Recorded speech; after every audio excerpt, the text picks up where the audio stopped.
There is one movie that I am still looking forward to in 2025. Like I've said before multiple times over, maybe even today, I can't quite remember, but 2025 has been, super disappointing when it comes to just about every form of entertainment. But the one thing that I am in fact holding out hope for is a franchise that is very near and dear to my heart. And well, the first movie was, it showed promise. Let's just go ahead and say that, mostly because, well, it knew enough about the franchise that it was adapting to get most of the story beats right. But with Mortal Kombat 2, I really like the direction that they're going.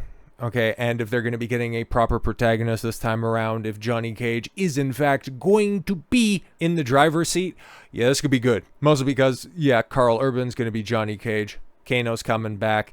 And if we're going to get a proper Shao Kahn, it's like, I'm totally going to be there for that. I really want this to be good, man. I did a trailer reaction to it, and stupid Warner, like, they ended up snatching up my video. I think it's still available. I'm pretty sure it's available, but it's not monetized. So realistically, I don't care. It's still up there if you want to go watch through it. I really like the movie. I really like the trailer. I thought it was awesome, man. And apparently I'm not alone on this one, because the Mortal Kombat 2 Red Band trailer is a knockout with a record 107 million views. And yeah, we looked at the Twitter version of it last time around, but I mean, even over on YouTube, okay, because you got the official Warner account, Mortal Kombat 2 official Red Band trailer, it's got 10 million views in a week, and you just take a look at that reaction, man, and 352,000 upvotes to 11,000 downvotes. And the most negative thing that I've seen about this is stupid Tati Gabriel's bald Jade, which, yeah, is very much an eye-rolling aspect to this. But I heard some people bitch and complain about, oh my god, look what they did to my girl Katana. And it's like, I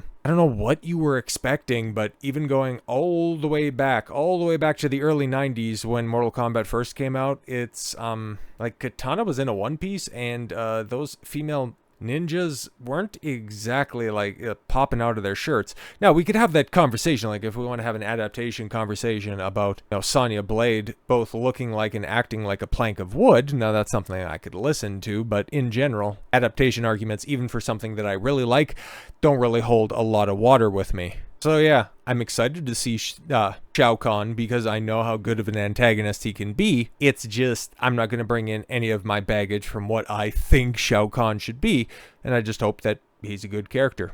But again, I will likely be in the hyper minority when this movie comes out in October, but I just really hope that my enthusiasm is not once again misplaced, because every time that I really look forward to a movie, it ends up being a disaster.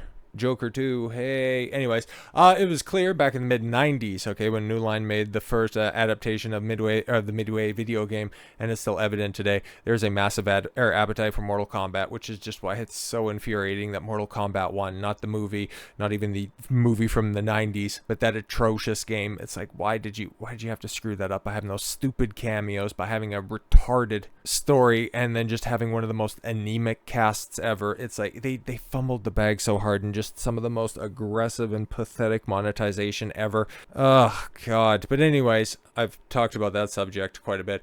Wave Metrics data reports that, yes, the latest trailer for As the Simon McQuaid sequel has notched 106.8 million worldwide views in the first 24 hours. Wow, after being dropped Thursday, July 17th at 9 in the morning. The best ever for a Red Band trailer. Shit. The trailer launched in 68 countries, 47 languages. Mortal Kombat 2 opens on October 24th. Previous McQuaid movie back in 2021 was also a red trailer record breaker, yes, clearing 116 million views in the first week and besting the 4-day traffic for Logan and Deadpool 2. Great views yield excellent box office, despite a theatrical day-and-date release on HBO Max. Yeah, because this was 2021 and we were all still scared about the common cold. Well, governments were. I don't think you and I were. I definitely know I wasn't. I've got the video evidence to back that up. Mortal Kombat opened to a robust $23.3 million over April's, 23rd and 25th in 2021. That was about on par with the adjusted 1995 opening for the movie, which did $23.2 million. And yeah, that's with how many different theaters still locked down, people still scared to go outside, and also in April, it's like not exactly a high point for movies, but by the time that this one comes out, it's like late October. spooky season also with, you know, an over-the-top gory game like this leading into the holidays. It's a much more, and then yeah, with like literally no competition at the box office because it's going to be a barren wasteland after this weekend of new releases. So yeah, there's potential there for this to be big. I hope it is. I really hope this makes all of the money. I hope it makes more than any of those cape shit movies that have come out this year. It probably won't. I would be surprised if this thing makes there's no projections on this one at this point in time. I don't think there's any data on this, so I'm just spitballing on this one. $400 million. That would be amazing, man. I don't care how much I don't care how much this movie makes. I just want it to be good. That's it. I just want it to be good. 24-hour traffic for Mortal Kombat 2 outstrips other Red Band trailers, including James Gunn's Suicide Squad. Oh, that's unfortunate. And previous Mortal Kombat movie as well. The live stream numbers for Mortal Kombat 2 trailer hit 2.7 million streams worldwide across such social media channels as the Mortal Kombat movie, Mortal Kombat games, yes, and Warner Brothers. Yeah, I did all the different crap that's out there. But honestly, I was skeptical about this rebooted movie franchise that they were doing with Mortal Kombat, even going back to the 2021 version. Okay, because as the cast was getting announced and I was looking at the casting going, oh yeah, that actually looks pretty good. Actually, that looks damn good. Who's this Cole Young guy? Because it's just like I played all of the Mortal Kombat games and I don't remember him at all. Maybe that's the name of Cobra. Maybe they're bringing him, or maybe this is a race swap to Darius. I'm not entirely sure, but okay, that's fine. You guys are doing something different. But as you started to get literally all the iconic characters from MK1 come through, one very glaring omission was there. It's like, where's Johnny Cage? And then I started to hear some rumblings and some shit that was really putting me off this movie. And now I finally found the article and I can go ahead and back this up. But yes, Mortal Kombat 2 producer says the first film benched Johnny Cage for fear audiences wouldn't buy an arrogant actor as the lead. Whereas like, oh, okay, interesting. But I can also take away from this headline right here that, okay, cool. Hopefully Johnny Cage is going to be the lead of Mortal Kombat 2, because that would be great, because we really want that. I've seen a Mortal Kombat story led by Johnny Cage before, and it was pretty good, until of course his cringe daughter ended up having to steal the glory at the end of it. But enough about Mortal Kombat 10. Disappointing, to say the least. But hey, it was really cool how they took all of the special moves and split them up across 3 different playstyles. Yeah, that was great innovation and definitely not infuriating. As a lifelong Scorpion player, so you couldn't have his fire and you couldn't have a teleport in the same moveset. Yeah, that was totally great. That was fantastic. But yes, previously blamed the absence on concerns regarding the white savior trope, which is, yeah, that's what I remember. And this is what was really pissing me off about this movie to begin with, or at least the first one, not the second one, because apparently they're going all in on Johnny Cage. And yeah, especially the final shot that you seen from the first movie where, yeah, Cole Young is going to go meet up with Johnny Cage because he needs to go assemble the Mortal Kombat Vengers. And I was like, okay, you were saving him for the next movie. So why did you have to have generic protagonist man who literally could have been played by anybody, because his entire motivation was, oh, I need to look after my family. I need to fight for honor. Oh, I'm so cool and brooding. God, he's so pathetic. Almost as bad as Sonya Cage. I'm sorry. Well, they eventually get together, so I guess she's eventually Sonya Cage, but Sonya Blade. She was always one of my least favorite Mortal Kombat characters. It's like, okay, cool, you have the kiss of death, and then you eventually get little pink hand lasers. Pew pew. But you're always so painfully generic. Anyways, where once he cited their discomfort, yes, with the potential white savior optics of Johnny Cage's potential appearance in the first film, very 2021, if I've ever heard marketing speak ever. Mortal Kombat 2 producer Todd Garner now says that the fan favorite fighter was relegated to the sequel because the production crew was unsure just how well his character would sit with audiences. Well, I mean, he's still like, obviously, like, he's probably a rung below, well, obviously a rung below, like your Scorpions and Sub-Zeros, your mascots for the games, but you made him practically the lead character in the story for Mortal Kombat 10. He was very important to the events of MK9, your big reboot and your franchise-defining game at this point. So, okay, that's weird to say, but all right.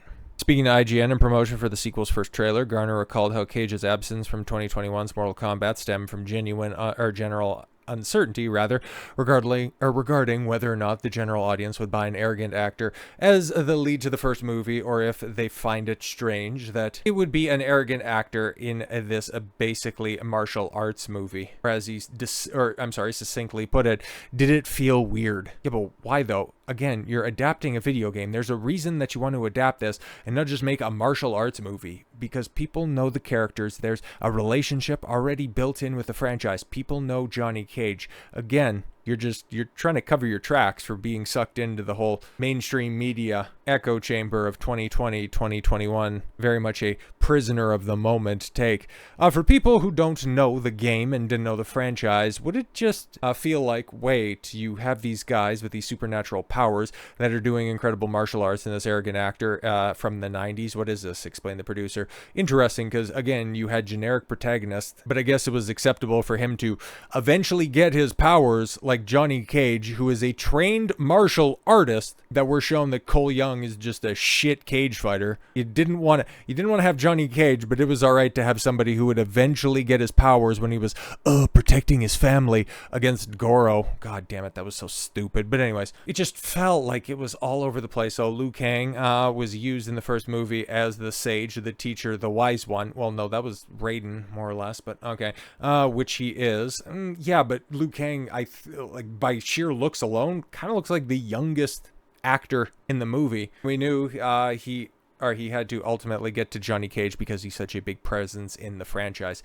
Yeah, this is really sounding like he's going to be the main character. God, I'm so happy about that. Okay, as noted above, while not completely contradictory to the fact, Garner's latest recollection notably fails to mention the previous claims that Cage's dropping from Mortal Kombat's roster was partially based on the desire to avoid having the film end with the white guy saving the day. Jesus Christ. I feel like if I was getting to make a movie with a diverse cast, it felt weird to have a white actor, literally Johnny Cage, be the hero of the story.